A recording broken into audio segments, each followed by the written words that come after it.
This is just a little quick tutorial reminder about something that I know many of you have talked about with me before, and it's the CRAAP test, C-R-A-A-P.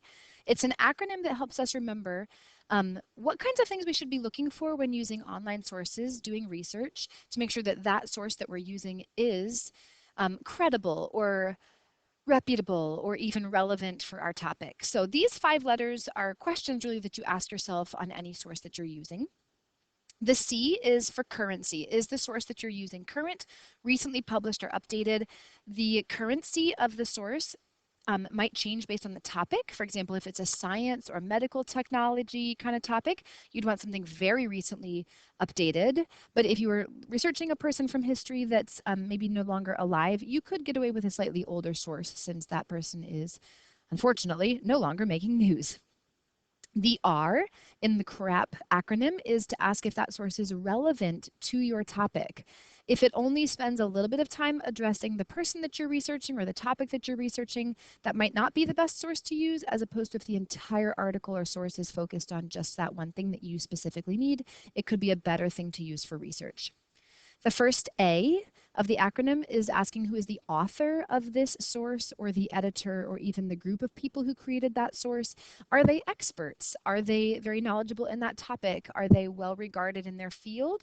Or is it just a person with an opinion on the internet?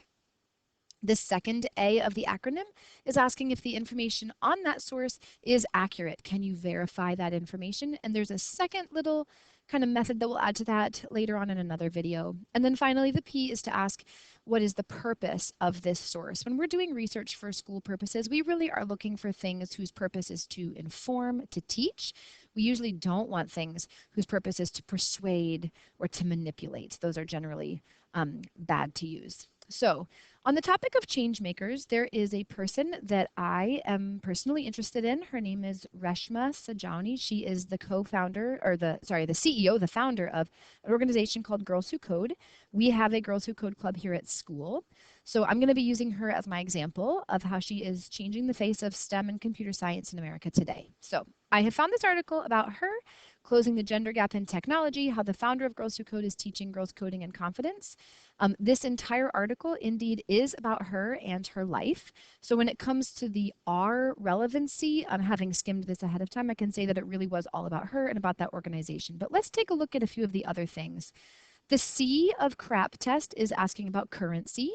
If I look at the top of this article, it says that it was published August 22nd, 2017. Is that recent enough? I'm going to go ahead and say no for this project. This is a person who is still alive, still active, and in the 6 years since this article was published, things may have changed about what she has accomplished, things that she has said in public, or what her organization is currently working on. So this is a source that I might potentially use for some background information, but I wouldn't use only a source that's 6 years old for a person who's still living today.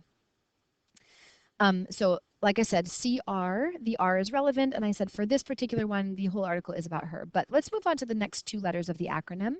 A, the author, and A, accuracy. So this author here, Sam Gillette, is a former writer and reporter for People magazine, but left the organization in 2022. And when I click on their name to learn a little bit more, it's relatively generic to basically just say this person is a writer. So perhaps they did a little bit of investigating about this person that I'm learning more about, but they might not have been an expert on just Reshma Sajani. They could have been a generic writer.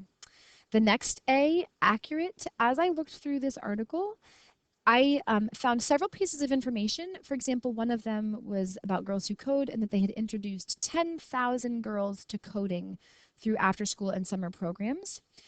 When I originally read that, I asked myself in my brain, I wonder if that's true, if that's an accurate statistic. I would have to go to the Girls Who Code website to see if they had some current statistics about their enrollment in their clubs. And again, because this article is 6 years old, those numbers may change. So perhaps that was true in 2017, but it'd be kind of hard to verify now. So again, my little librarian spidey senses were tingling a little bit. Is that information accurate? Other things, though, had quotes that she actually shared, and those I was able to find on Twitter, which is now X. She had posted those comments, and sure enough, that's really things that she said. So this article, in terms of its accuracy, probably was accurate at the time. Is it still accurate now? Really not sure. The P is asking about whether the purpose is to inform or to persuade. This article, I saw a lot of factual information, but there were a couple things that were a little bit opinionated as I went through. So, by and large, would I use this source for my CRAAP test? It's a maybe.